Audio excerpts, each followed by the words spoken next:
I fell in love with an essay by Strangest Loop, and it is a list of things that are not doing the thing. So here is a list of things that are not doing the thing. Preparing to do the thing isn't doing the thing. Scheduling time to do the thing isn't doing the thing. Making a to-do list for the thing isn't doing the thing.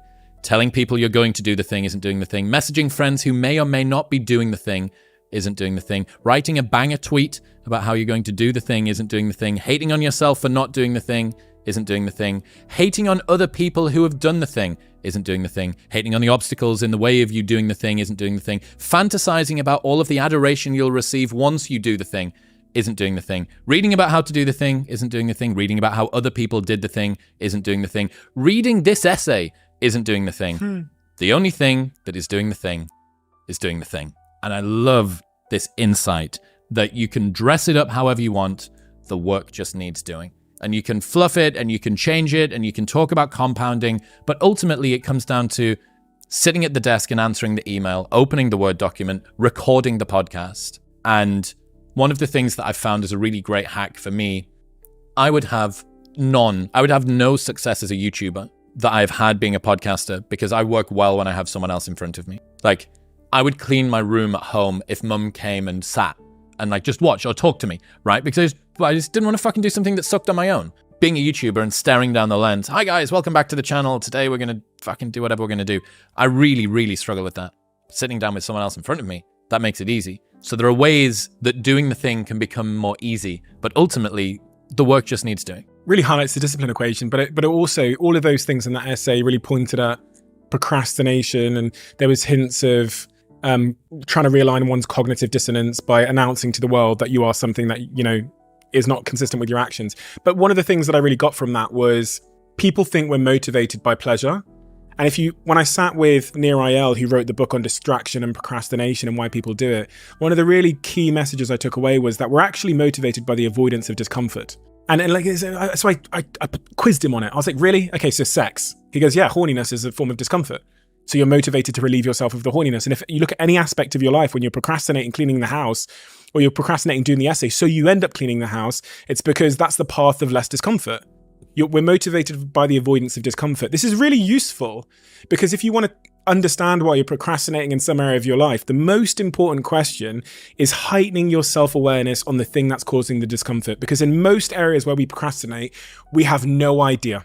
We're just avoiding it. Do you ever think about the weird shit that you do when you're procrastinating from the thing you're supposed to do? Yeah. Like, I have an essay or an email to write that I don't want to write, or I need to reply to someone and it's an awkward conversation or something like that. And guess what? Now my cupboard sources are perfectly aligned. Yeah. Like, you will find the most inventive ways to not do the thing. I noticed this about myself. I flew to Bali to write my latest book. And as I was in the jungle, I noticed this pattern where every time I picked up my phone, like just needlessly, was because I was at a hard point in the book. Yeah. So every single time I'd get to a point and I was trying to summarize it or find some research to back it up. Within 30 seconds, as if I'm possessed by this puppet master above me, pick up the phone, start swiping, and I'm on Instagram. And I go, fuck, of course, I'm avoiding the discomfort. And it's so important to get clear on that because you need to understand the forces that are pulling and pushing you. And then you can say to yourself, okay, why am I avoiding this chapter? What is it? Well, I don't feel researched enough on this subject matter. Okay, well, I'm going to step away from the computer and I'm going to read that book or watch that YouTube video, as opposed to just banging my head against this Word document. You can, if you become aware of the discomfort, you can counteract it. But if you're not aware of it, it's an object you just can't hit. So that changed my life, that question. What is the psychological discomfort I'm avoiding right now? You must make pressure your privilege. So pressure is a privilege is on a lot of t-shirts by Chris Bumstead, who is the current Mr. Olympia classic physique champion. He was on the podcast a little while ago. He made t-shirts with pressure is your privilege on it. Turns out that one of my best friends in Austin, his godmother first came up with that. The tennis player. Yeah. And sued Chris. No! And I was like, oh. Yeah, her book is called Pressure is a Privilege. This is awkward. Yeah. That the guy and it was the first question I asked him. And then I spoke to Sky and I was like, has this recreated some trauma inside of the family? Is Thanksgiving dinner going to be ruined because I brought it back up again? But yeah, you must make pressure your privilege. Why? if you look at any aspect of our lives where we experience growth, it's under pressure. There's an old cliche adage about how diamonds are made, which I think, although is cliche, speaks to this in such profundity. And even when we think about the comfort crisis we're living in and all of the health outcomes and predicaments that we're facing through our obsessive pursuit of comfort, and how the body has started to break down, and we've got all of these mismatched diseases, they call it, where the world we're living in and the way we behave within it isn't aligned to who we are.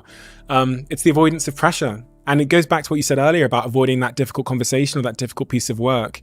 If there is an antithesis to pressure, it is, in my mind, it is comfort. It is ease. And that means that today is great and tomorrow is bad.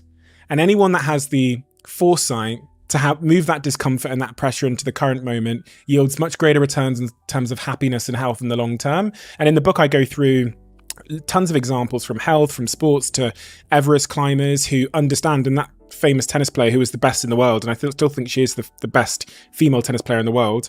It was her mantra. It was that, what is your relationship with difficulty? And everybody, including people in my family who have a adverse reaction to difficulty, just defer it into the future in a bigger way. It compounds against them to make their future harder than their present. So everyone's relationship with difficulty, whether it's difficult conversations or difficult workouts or difficult physical, psychological exertion, those individuals, I think, are setting themselves up for a brighter future. Well, how do you deal with the discomfort that comes along with pressure, though? Right? You have, okay, the fact that I have pressure means that I care about something. It means that it's fulfilling to me. There are people that go through their entire life and don't ever have anything that approximates like importance, right? Yeah. And I have it. But the felt sense of pressure isn't that. The felt sense is overwhelm and chaos and concern and there's a story below those words you've just used that really is the problem. It's, I'm not good enough, I'm going to be kicked out of the tribe, I'm different. All of those things, right? That's the base layer. The interpretation, you're right, there's a story we tell ourselves about our pressure, which determines how we experience the pressure. If you look at that famous TED talk on stress and pressure, what they found out is that stress and pressure don't actually kill people unless you believe it will. You have a negative interpretation of your pressure and your stress. Then it shows up in your physiological response. You get more diseases. But in that famous TED talk, which I think has like 30 million views, she found out that pressure in itself isn't the problem. It's the story we tell ourselves about our pressure that causes us to be unhealthy. And we all have different stories about our pressure. And if your story is that it is X, Y, and Z, it's going to get me kicked out of the tribe, it's going to expose myself for not being good enough. If your story about difficult situations is I'm an imposter versus this is a growth moment, not only are you going to show up worse, you're going to perform worse, and the physiological impact and psychological impact is going to be detrimental. And that's what this whole argument about imposter syndrome is so confusing to me, because if I asked anybody, would you like a life where you were never outside of where you never did anything that challenged you or pushed you? Would you choose that? No. So why are you complaining about your life being full of that? I think anyone who has a healthy relationship with pressure goes in search of continual imposter syndrome. Like, you know what I mean? Like, and they would be dismayed at a life without it, without that pressure and feeling out of your depth.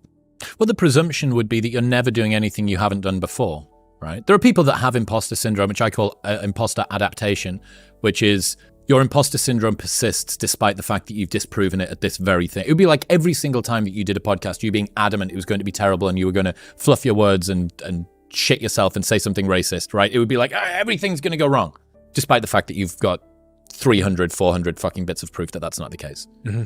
But imposter syndrome should show up in someone who's healthily moving forward into new areas that they haven't been in before. Like, imposter syndrome largely is a very realistic assessment of, wow, I have no proof that I can do the thing that I'm trying to do.